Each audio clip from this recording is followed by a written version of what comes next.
नमस्कार दोस्तों, मैं मिसलेनियस मास्टर फिर से हाजिर हूँ अपने एक नए वीडियो के साथ। जिन दोस्तों ने मेरे चैनल को अभी तक सब्सक्राइब नहीं किया है वो सब्सक्राइब कर ले ताकि मेरे लेटेस्ट वीडियो को सबसे पहले देख सकें। दोस्तों, ये government of India ministry of communication department of post ने 17 मई 2022 को एक ऑर्डर निकाला, जिसमें 23 मई का ये जो CPC होता है, जो मैसूर से जो डॉक्यूमेंट्स अपलोड करता है वेबसाइट पर, वहाँ पर 23 मई को रिसीव हुआ है, तो इसलिए वेबसाइट पर भी लेट अपलोड हुआ।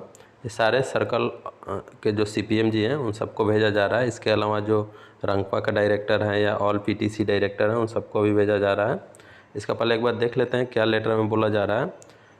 अभी तक जो इंस्पेक्टर पोस्ट का डिपार्टमेंटल सिलेक्शन होता था उसके प्रोसीजर में कुछ चेंजेस किए गए हैं।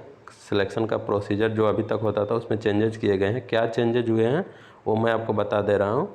तो जो लोग IP के एग्ज़ाम इस साल भी लिख रहे हैं उन पे भी ये अप्लीकेबल होगा। जैसे कि अभी कुछ दिन पहले ही मैंने आपको बताया था कि IP के नोटिफिकेशन आ चुके हैं, जो लोग एलिजिबल हैं वो अप्लाई कर सकते हैं। तो उस वाले नोटिफिकेशन पर भी ये रूल अप्लीकेबल होगा। तो इसमें बोला क्या जा रहा है कि ये जो भी अभी से वैकेंसी फिल किया जाएगा डिपार्टमेंटल एग्ज़ाम का थ्रू IP के लिए, उसके लिए कट ऑफ डेट जो दिया गया है 1/1/2022 बोला जा रहा है कि 1/1/2022 के बाद जो भी वैकेंसी राइज होगा डिपार्टमेंटल एग्ज़ाम इंस्पेक्टर पोस्ट के लिए, उन सब का जो सिलेक्शन होगा वो ऑल इंडिया लेवल पे होगा और उसके लिए कॉमन मेरिट लिस्ट तैयार किया जाएगा। जैसे कि अभी तक IP के जो भी एग्ज़ाम होते थे उसमें होता क्या था कि सर्कल लेवल पे वैकेंसी होती थी और सर्कल लेवल पे ही मेरिट होता था। तो उसमें कैंडिडेट का सिलेक्शन होता था तो उनको फाइनल होता था कि मुझे जो भी पोस्टिंग मिलेगा सेम सर्कल में किसी भी प्लेस पे मिल सकता है। लेकिन अभी उनका सिलेक्शन ऑल इंडिया बेसिस पे होगा। तो उनको जैसे मान लिया कि कोई तमिलनाडु सर्कल के लिए काम कर रहा है, उसका सिलेक्शन किसी और सर्कल के लिए हो गया तो उसकी पोस्टिंग उस सर्कल में मिल जाएगी, ना कि तमिलनाडु सर्कल में। एक बहुत पहले ऐसे प्रोसेस था कि ऑल इंडिया लेवल पे IP भी होता था, लेकिन बाद में इसको बंद कर दिया गया। फिर से इस साल से 2022 से जो भी वैकेंसी आएगी फ्यूचर में, या इस साल भी जो नोटिफिकेशन ऑलरेडी आ चुके हैं उसमें 3 साल की वैकेंसी है।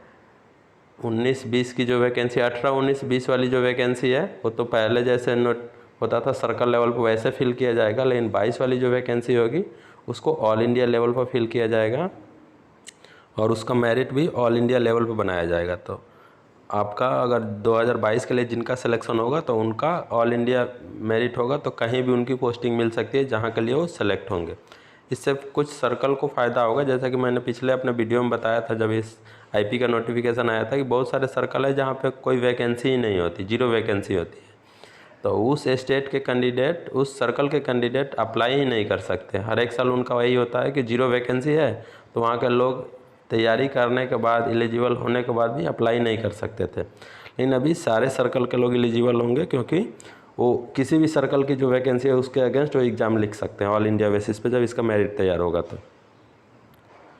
इसमें उसके बाद बोला जा रहा है कि सभी सर्कल जो होंगे इंस्पेक्टर पोस्ट के लिए कितनी वैकेंसी है कैटेगरी वाइज जो बताएंगे डायरेक्टरेट को। उसके बाद जो नोटिफिकेशन आएगा उसमें वो सब दिया जाएगा और जो भी वैकेंसी है कैटेगरी वाइज जब डायरेक्टरेट को मिल जाएगा तो नोटिफिकेशन जो आएगा उसमें सर्कल वाइज वैकेंसी ना दे के ओवरऑल कैटेगरी वाइज कितनी वैकेंसी है वो टोटल दे दिया जाएगा।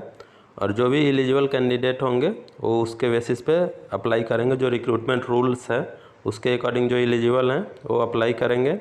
और ये चौथा पॉइंट जो बोल रहा है उसमें आपको जो एप्लीकेशन जो कैंडिडेट अप्लाई करेगा तो उसको 23 सर्कल जो है पोस्टल सर्कल, उसमें प्रेफरेंस डालना होगा कि अगर उसका सिलेक्शन हो रहा है तो उसका पहला चॉइस कौन सा सर्कल है, दूसरा कौन सा है, ऐसे करके उसको प्रेफरेंस डालना होगा कि वो कौन से सर्कल के लिए पहले अप्लाई करना चाहता है, उसकी चॉइस है जो कि वो जॉब करना चाहता है उस सर्कल के लिए। तो ऐसे करके 23 पोस्टल सर्कल्स है जिसमें आपको चूज करने का ऑप्शन दिया जाएगा।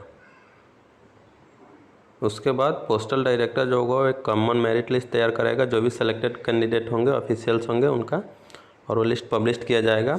अगर एक साथ एक से ज़्यादा साल की वैकेंसी हो रही है तो सेपरेटली हर एक साल के लिए, मान लिया कि जैसे इस साल 3 साल की वैकेंसी नोटिफाई की जा रही है तो 19 के लिए अलग लिस्ट, 20 के लिए अलग, 21 के लिए अलग लिस्ट पब्लिश किया जाएगा।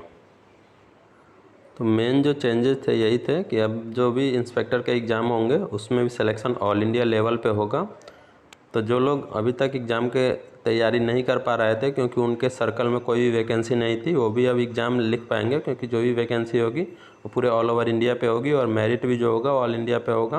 और उसमें आपको पोस्टल प्रेफरेंस देना होगा कि आपका पहला कौन सा प्रेफरेंस है सर्कल आप कि जहाँ पे आप अगर सिलेक्शन होता है तो आप जॉब करना चाहें। ऐसे करके 23 सर्कल्स होंगे, उसमें आपको 23 का प्रेफरेंस दे सकते हैं।